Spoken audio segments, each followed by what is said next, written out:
much, Brother Ariel. Gising na gising pa naman kayo. Dahil sa mga lively talk ni Brother Al.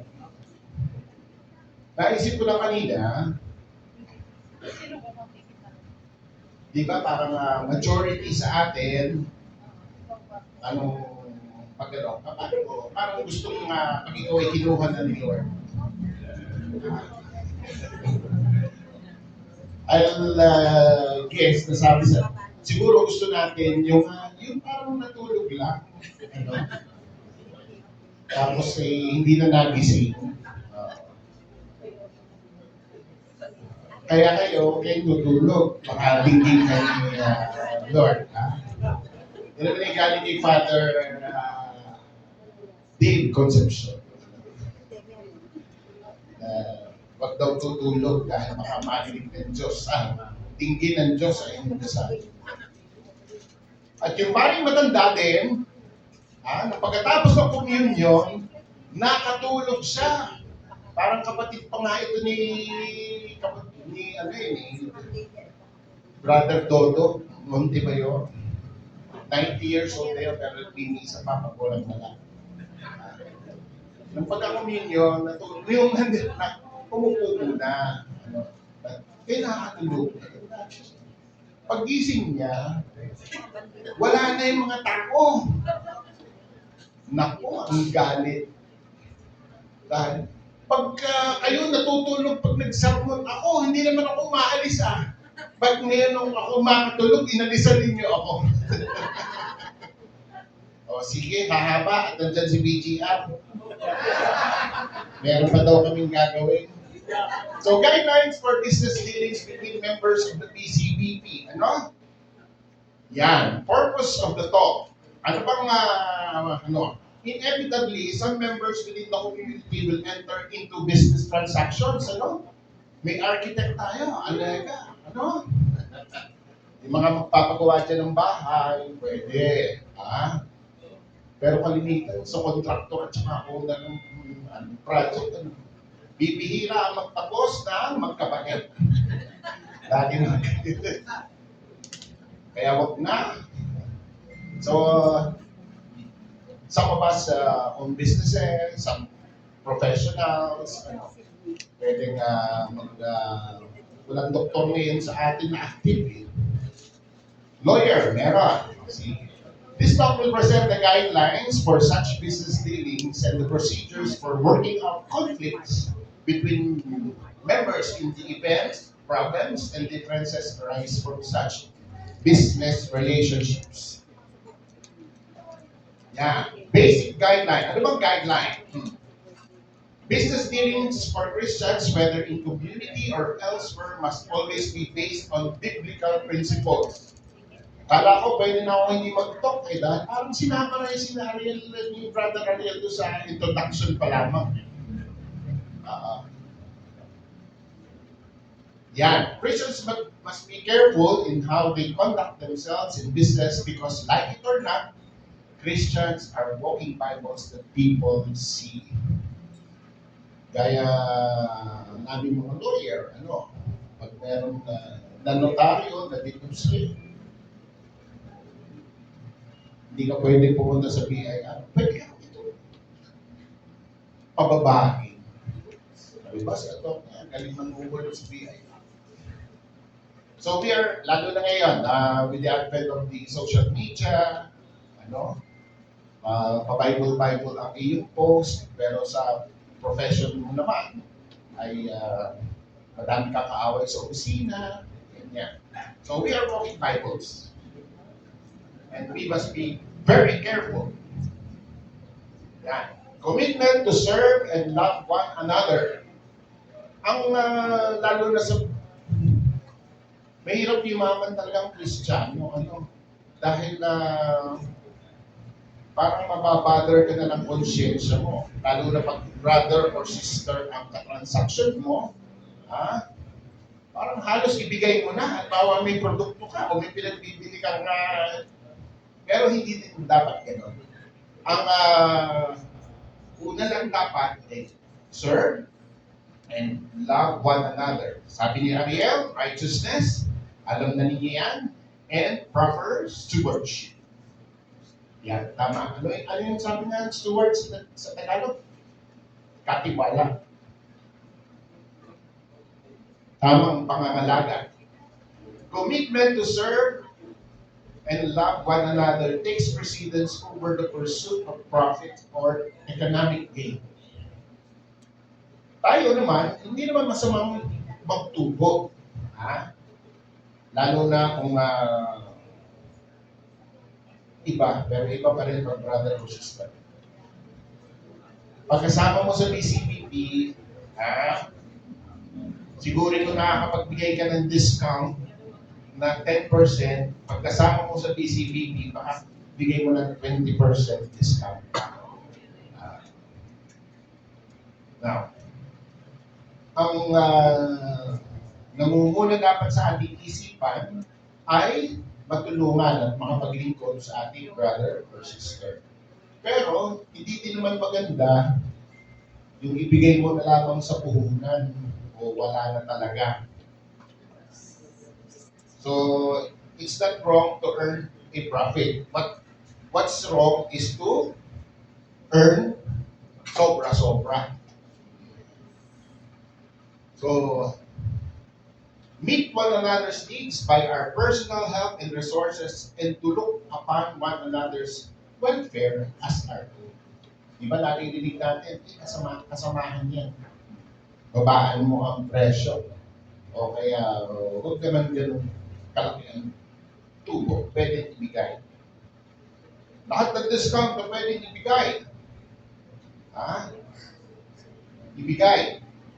Okay, Tito Orle, bukod ng senior citizens discount, with disability. Kung anong disability, kayo magtanong sa kanya. Righteousness, yan. Business dealings must be conducted in a righteous, honest, and just way at all times. Parang self-explanatory naman ito. Yan. Full disclosure of all material facts and attendant risks associated with the proposition. Yan, aalukahan bawa you're involved in real estate. Na kasamahan mo sa DCBB pero hindi mo sinasabi na binabaha pala yung bahay na ipinagpipili mo. O kaya madadaanan na yun ng road widening. So, dapat dinidisclose kapag sa insurance. Malapit na palang bumagsak yung insurance company mo. Pero inaanap ko pa rin. Muntik na kami magkaganon. Pero hindi naman BCBP, saka. We were being asked na i-assume o pinagbibili sa amin buti na lang at hindi bumili. Pabagsak na nun ang cap. Full disclosure of any potential or present conflict of interest. Pag conflict of interest, yung interest ng kasamahan mo may run contrary sa interest mo. Halimbawa, yun nga, magbebenta ka ng isang lupa na o bahay na minumulto na pala, hindi naman. Iba yun. Conflict of interest. You are selling as an owner and as a broker. Diba? Periodic reports. Minsan ina-update mo. Hindi ko mo kasamahan mo, wala naman yan bayad o kaya mababa naman ang bayad niya. Pag tumawag sa telepono yung si brother, haba ng usapan natin. Magtatanong ng kung ano-ano. You should update, may report, kung ano man ang transaction ninyo pinasok. Hindi nang makuha halimbawa yung investment, for example, wala na, hindi na repeat eh. Concomitant responsibility to ask questions, seek clarifications on things unclear, tayo mga Pilipino, especially, napakamahiyain natin magtanong. At tayo lagi iniiwasan natin, pagkakaligalig ka naman ito si brother, ang daming tanong.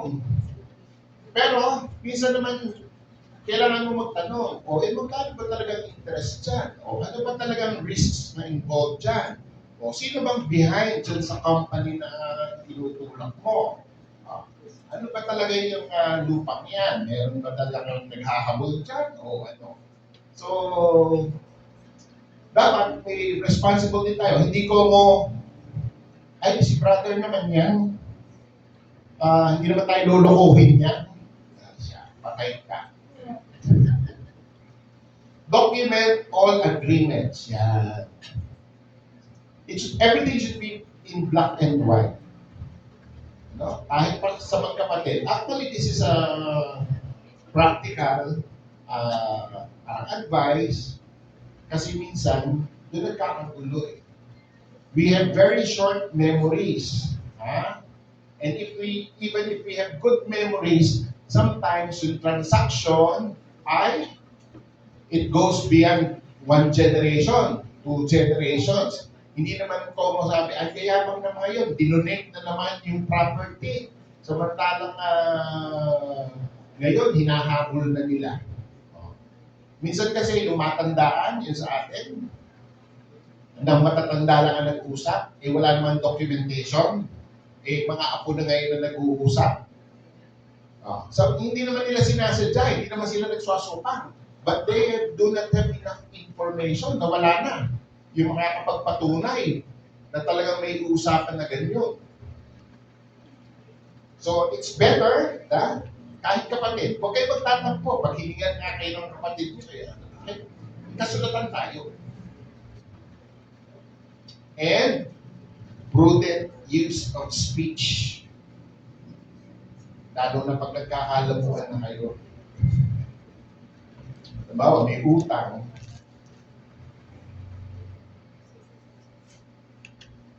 Linait-lait mo na nung nakamiss lang ng isang installment sa inyong usapan sa utang. Nalaman na lang buong BCDP na may utang na hindi bayad. Stewardship, a duty to harness, develop, and use talents and resources entrusted to each one by the Lord. Yeah. Kung tayo ay atiwala, huwag tayo maging katiwaldas. Kung pinagtiwalaan tayo ng konting yaman ng ating Panginoon, gamitin natin ito sa tama. Talent, magaling ka halimbawa, gumuhit, laging si architect na gamitin mo ito sa tama lahat.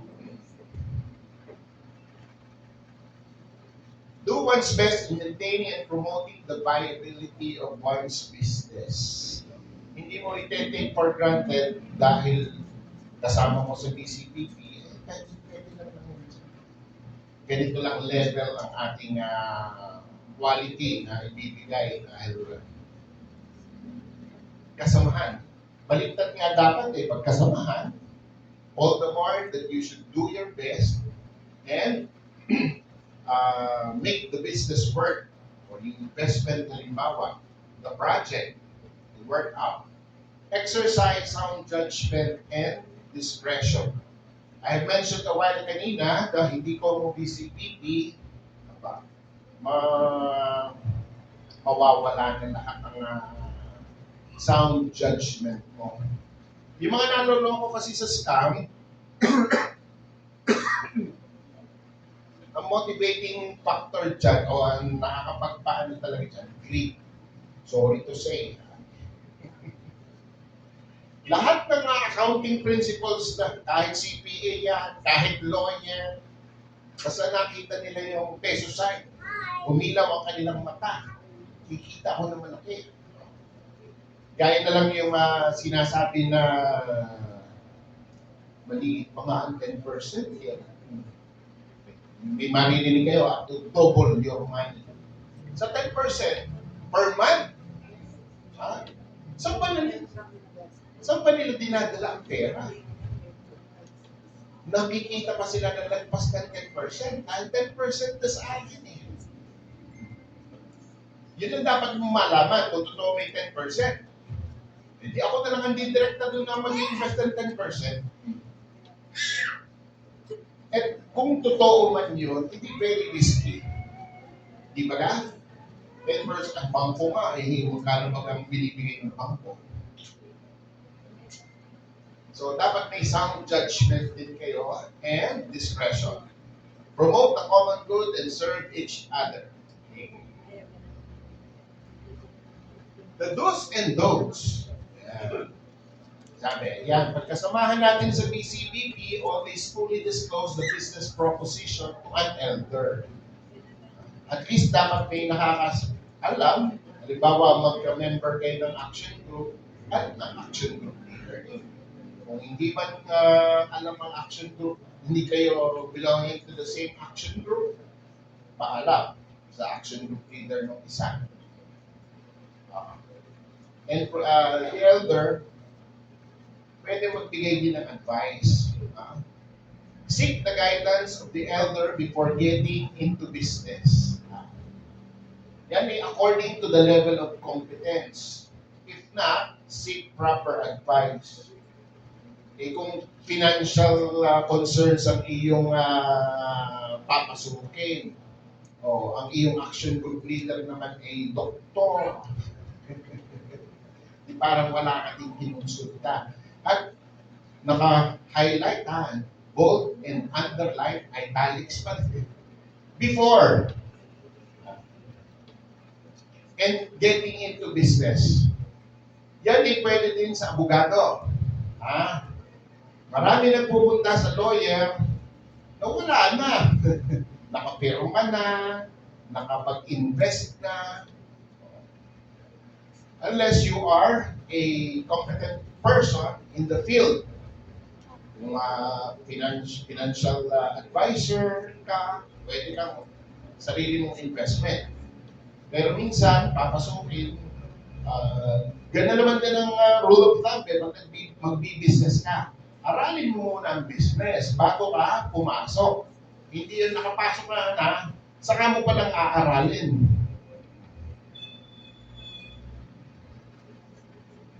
Leaders must inhibit themselves from business dealings with members under their care.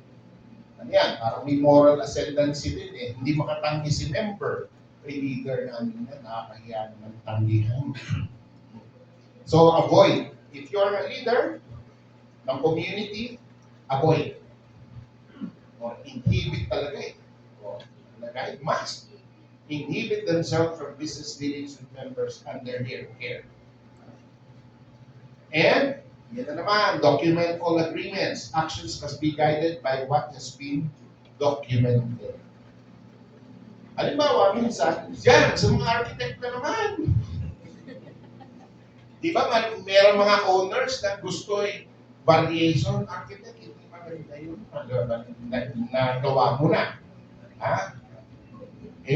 Minsan naman ang architect, sige, puruhin natin. Pero yan ay may additional na cost dahil to tear it down at lalagyan natin ng bago. Mga architects, naman. Magawa ng submit. Minsan nagkakalimutan na pag ongoing na yung project, di ba? Tapos pag nagkahulihan na ng bayad, ito nakasulat Ganyan lamang. Nakakalimutan na yung variation order. Alam ko yan, dala ko ni kliyente. Husay na husay sila nung una. Yan, ito din, parang spouses must be open to each other in all business dealings. A wife must secure the husband's consent before entering into any business relationship. May mali dito dapat a husband also must secure the wife's consent before entering into any business relationship. I will not go into details, pero meron din akong problema diyan. Hindi ko man lang kinonsulta ang aking asawa. Pumasok ako sa transaction na medyo problema. pag-usapan lahat ang meron din na parang minsan kasi pag biglang nawala yung isa, hindi alam. Oh, ganun na pala kalaking utang ng asawa ko. Oh, nung namatay, di ba? Pag biglang kinuha ni Lord, meron pala siyang ibang investment doon na yung mga kaibigan, pag nawala na, hindi na binabalik doon sa pamilya, hindi na ini-inform. Halimbawa, nag-invest si A, kay C, mag-asawa si A at B, bigla namatay si A. Seldom will you find somebody C na sasabihin pa. Yung mga patago-tago halimbawa ng pera, nahiram-hiram. So spouses must be open to each other kung ano mga business transactions ang pinapasok. Huwag naman yung ipinaalam na lamang.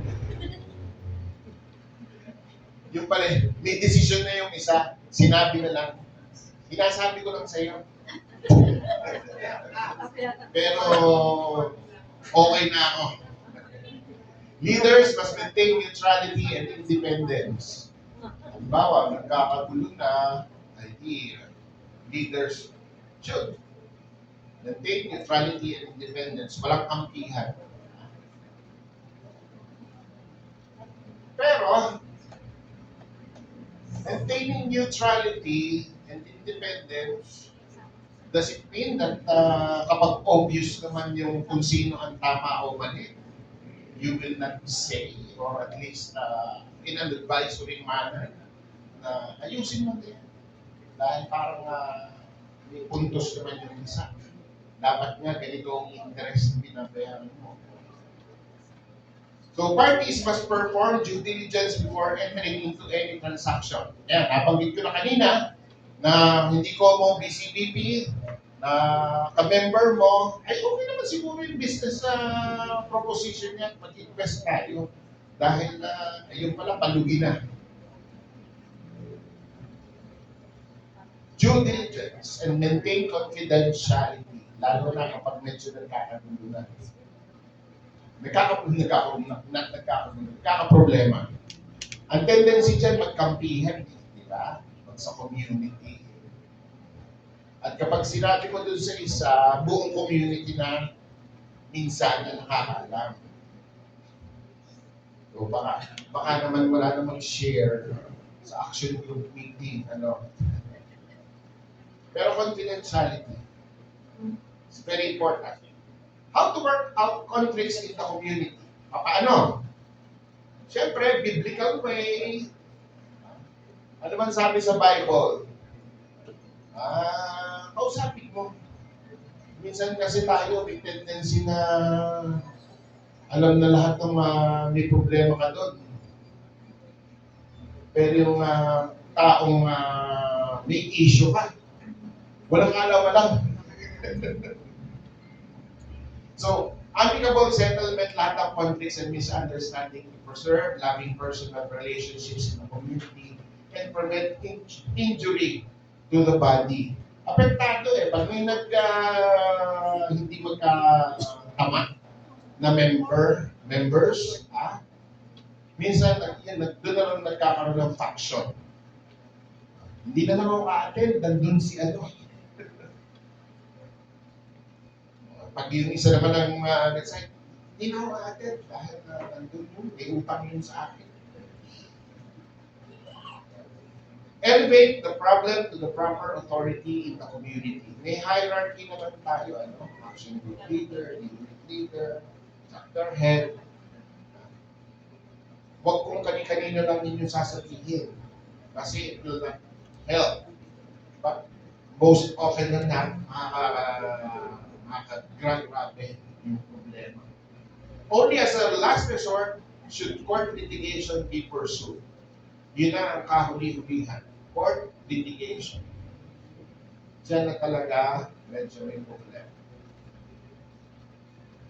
At all times, maintain confidentiality. Yan. Malapit na matapos. Specific business relationship corporation, partnership, joint ventures, etc. Yan. Pwede magtayo ang mga kapwa members sa isang corporation. All possible conflicts of interest must be avoided and the member concerned must fully disclose information to others. Halimbawa, ang supplier pala ng mga corporations, restaurant, ang supplier pala nun ay ang farm din ni A, who is a member also of the corporation. May konting conflict of interest yun. Sa presyohan man lamang ng halimbawa, itlog ang kanyang sinusupply. It should be fully disclosed that ang farm na ito ay sa akin din at ako'y kasali dito sa corporation. That's possible conflict of interest. Yan. Decision making is by majority. Pero, syempre, there are instances na merong sabi 2/3 and not simply majority. Pwede naman yun mabuhin o ibahin as long as it is in writing. In case of a dissenting member, a buyout should be considered and pursued by the majority. So kung meron 5 kayo, meron isa na hindi sumasang-ayon, halimbawa, sa gagawin ng partnership or corporation, a buyout is a possibility. Umalis na lang yung isa. Mas magaling maghiwa-hiwalay ng maliwanag, ano? At civil sa isa't isa kaysa maghiwa-hiwalay na away-away kayo. Supplier-customer. A supplier of a product or service must look after the best interest of his client. Siyempre, discounts to members must not result in a loss to the supplier. Yan ang sinasabi ko kanina, baka naman 100% discount na. Discount lang. Siyempre, iba. Sa mga Chinese, iba pa rin pag marunong ka mag-Chinese na konti, iba ang presyo. Kaya siguro, pwede natin na by, parallelly, pag CBP member ito, masasagad ang discount. Diba? Yun naman ang art ng business. Siyempre, hindi mo naman haggling. Kung 20% naman actually pwede mong ibigay na discount, pero sinabi mo muna yung 10%. Pero minsan, nag-take advantage ka din.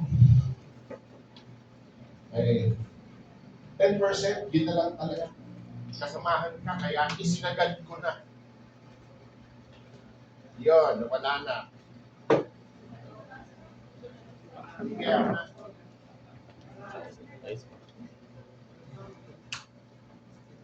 so yun, a member must give preference to procuring a product or service from a fellow member, all things being equal. At huwag naman tayong sasamahan loob, alin naman si brother, hindi pa sa akin kumuha. Kung naibigay ng iba ng mababa, di, wala tayong magagawa. Pero all things being equal, of course, sa brother, actually, pwede ka sumagat kahit medyo tali, mapagbigyan lamang 45% sa decision namin 45% lang ang chance ni brother plus isa maganda talaga 55. Ano mo pwede na ibigay natin kay brother pero all things being equal naman ang sabi dyan. Yan, employer-employee. As an employer, preference should be given to hiring a member provided the latter is qualified and meets all the requirements for the job. Sino ba sa atin na meron dito? Si Manny, tsaka si Brother Edwin. Si PJR, noong panahon niya, may employee din siya dito. Huwag naman lang entitled minsan ng employee. Hindi ko mo ka-BCBP, papasok. Maintindihan naman ako ni brother. Kahit ako late pumasok. Tsaka parang siyang boss-boss dun sa opisina kung siya ka-brother. Pero qualified. Ang hirap kasi din minsan eh. Pag may mag-a-apply, halimbawa kay BGR, kahit hindi medyo equal, kahit mas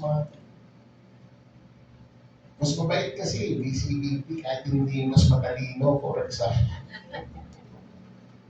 Ito yung mga Diyos, qualified. Yun, tawa ng Diyos, kanilang qualified death. Hindi naman. The employee member is expected to render the same level of performance of excellence as the business demands from all other employees. Wala kang special treatment kung brother or ma. Pero may mga ganun tao, ha? Kung yun talaga, or lack of better term, kung magmurahan sila pagtungkol sa trabaho, abay, grabe.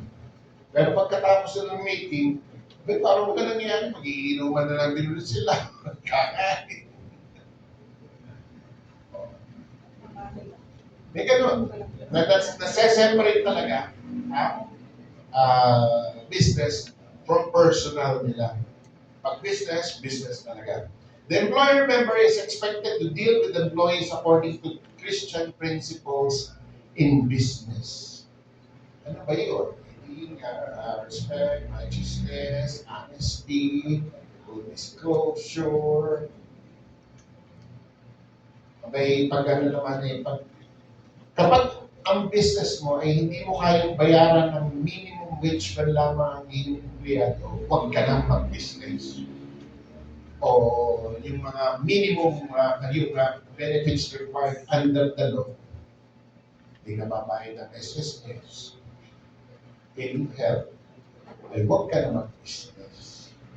It's very hard, very sa Christian. Dahil pag sa mga construction na naman, others can take projects dahil sila hindi nagbabayad ng minimum wage sa kanilang mga Kaya ang hirap maging Kristiyano. Ikaw, nagbabayad ka ng minimum wage, at least, hindi naman lumalabas na hindi competitive ang bid mo. Dahil doon sa mga hindi nagbabayad ng minimum, nabababaan pa nila. Ayan, yan ang dilemma ngayon. Kung paano. Tapos sa construction naman, ayaw din nila magpabawas. Totoo ba yun? Ayaw nila. Mababawasan mo ang aming sweldo. Huwag na ninyo kaming kaltasan ng SSS. Oo, at saka sa PhilHealth. Pero pag na-hospital naman yun, ihahaplo. Dahil hindi ka nagbabayad. Totoo yun. Ayan. Borrower lender. Yan. Huwag na kayo magpautang, bottom line, kay BCBP member o kaibigan ninyo. That's the good policy. Why? Pag umutang ang inyong kaibigan o BCBP member at hindi nagbayad, mag-aaway kayo. So, ano nawala sa iyo? Kaibigan at saka pera. Pag hindi mo pinautang siya, magagalit sa iyo. Mawawalan ka ng kaibigan, pero ang pera mo, nasa iyo. Kaibigan lang na wala sa iyo. Ang pera mo, nasa iyo. I'm sure marami sa inyo na ang policy nila dito, diba, umuutang, sample lang, umuutang ng 5,000. Kita mo naman, maraming itong utang o kaya ito wala namang capacity na magbayad. Pero brother, anong ginagawa ninyo? Alin na lang ang 500 o 1,000, bigay ko na, hindi yan utang. Pero talaga ginagawa mo. At least hindi masama ang loob mo, ay bigay mo na nga. Pero huwag na kayo magpautang. However, in the event that such is necessary, always consult and advise an elder in the community. Perform due diligence. Marami ng utang sa community. Kaliwat kanan na. At sumali talaga sa BCPP thinking na maraming mayayaman dito. Tama po, kaliwat kanan. Leaders must avoid borrowing from members. Yan naman, may moral ascendancy. Mahirap tanggihan pag leader mo. Or baka madismaya sa inyo. Kahit halimbawa, ikaw naman ay talaga nagbabayad, you're a good payer. Pero, minsan baka madismaya, hindi naman leader. Hindi ka dapat kami ang pinauutang pa. Document alone. Yan. Having documentation. The rule of thumb is always document everything. Kahit yung kaliit-liitan detalye. Tapos, faithfully comply with the terms of the law. Hindi ko mo brother or sister, nakapirma ka na ng halimbawa 12% per annum. Kung tama naman hindi brother. Gawin na lang natin 6%. Wala na yun. Napirmahan ito. Pero dapat faithfully comply. Broker-client must always look after the best interest and welfare of his client member. Hindi yung matuloy lang yung transaction kahit alam mong tagili o alaman because you're thinking of the commission that you will get, ipapahamak mo, brothers mo. Fully disclose all material facts and risks. Lalo na sa mga investments, na pinagbebenta. Pero hindi ka makakabenta. Gaya sa kotse, halimbawa second hand, pag bibili mo, ay, yan yung nawawala na ng preno. Pinapanggaan na ng 2 beses. Ang hirap pala ako maging Kristiyano. Right? So, fully disclose. Parang ikaw hininasal mo ang sarili mong produkto. Huwag ka na lang iingin.